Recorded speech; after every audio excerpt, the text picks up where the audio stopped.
Bonus shares भन्नाले कुनै कम्पनीले नगद लाभांश क्याश डिभिडेन्ड नदिई आफ्ना शेयर धनीहरूलाई निशुल्क रूपमा थप शेयर वितरण गर्ने प्रक्रिया वा लाभलाई जनाउँछ, जुन कम्पनीको सञ्चित नाफा, रिटेन्ड अर्निङ्स वा रिजर्भबाट पुँजीकरण गरेर प्रदान गरिन्छ।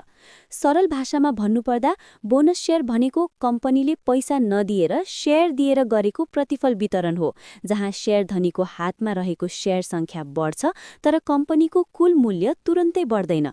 बोनस शेयर्स प्राय निश्चित अनुपातमा घोषणा गरिन्छ, जस्तै 1:1, 2:1 वा 20%, 30% आदि, जसको अर्थ प्रत्येक शेयर धनीले आफ्नो हालको शेयर सङ्ख्याको आधारमा त्यति प्रतिशत वा अनुपातमा थप शेयर पाउँछ।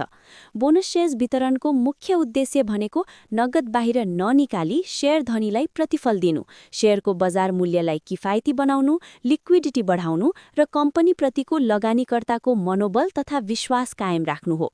बोनस घोषणा भएपछि शेयरको बजार मूल्य सामान्यतया समायोजन प्राइस एडजस्टमेन्ट हुन्छ, किनकि शेयर सङ्ख्या बढेपछि प्रति शेयर मूल्य घटेर कुल मार्केट क्यापिटलाइजेसन लगभग उस्तै रहन्छ।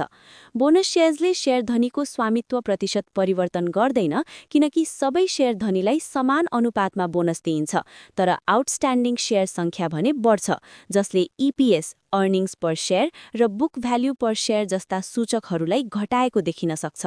बोनस शेयर्स प्राय कम्पनीको वित्तीय मजबुती र भविष्यप्रतिको आत्मविश्वासको सङ्केत मानिन्छ, किनकि कम्पनीसँग पर्याप्त रिजर्भ र दीर्घकालीन योजना नहुँदा बोनस घोषणा गर्न कठिन हुन्छ।